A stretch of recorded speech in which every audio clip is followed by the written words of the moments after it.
Ke Joint Action Committee Against Umngot Electric Project ke Bekentup ikinong rep kisang bhalang na East Khazi Hills bat na Jaintia Hills kila phat ke jing tho chumentri rang ba ke jalau kondat ki sangma ban pen pau ke jing persya banden ne kawa umngot na ka benta ban pen mi boarding na ka te kawa ka belong ka pliang ja jong ki lak ngut ki pai ba na ki shinong ki bahab habaro arliang jong ke ne kawa Kemalong yepi bagi persya mar balai ka dan ke ya ke katam baro ki jaga kin sa tap pa dong Tegemut mangi kiba im nong tu tingi lapan, ngam no kayaknya dan adu no ya mereka jaga kami hirap.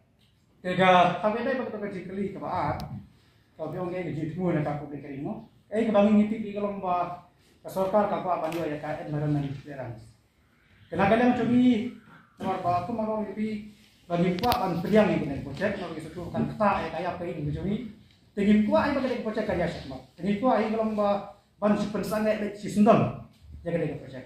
Tengim ko ay bataka MECL neka government kan jo ka environment clearance. Kani ka kinhon habay kram ginong tho kubor hanong ba shlong ha ka santre unai tung arja arpoi kila batai ru ek rukom pelong ka sarkar ka public hearing daga bale ha ka rukom bakan yo ban ajing tip ka sarkar ba ka public hearing kam shim long na mar ka jing penthot ki pai ba. This is not a totally disrupted public hearing.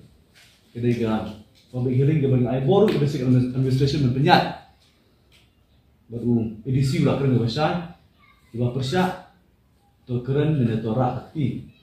Dan marni ngapos kapor ni benset bet hau, padloi jung ini kadaram, nanti public hearing kebala long pok musikian, kata pok video recording dulu, ipai bak baru benar pok pandang, bar sabar pandang gerak ti ben persyak. Bat ada fipet jingyo environment clearance statement. Undai tang written presentation ini adalah jenis yakar bagi submit ke Ministry Environment. Ihap pun submit ke DVD. Berpencisah bersyat disrupt ke following hearing banyak ke written presentation. Kemudian written presentation kedai ke alternate ways ya ke public consultation bagi public participation. Kalau tin hearing, tin ngoi kedai ke in-house public hearing. Jit tangi gini kibriu boleh nampak ni kikit nasa senong dan ni pro project kibaya dan mentah baka ban support projek starsman kita boleh isokan. Bukan juga sop-sop kan. Hari ini mentah ingin pencahmat kedai jengkedu UCM ada om menlet woi public hearing. Ni apa ni sombiang impet om hilang pelong ro.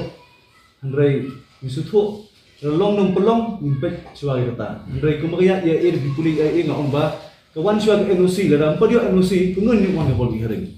Hari-hari ni kawan pengkawan public hearing masuk NOC.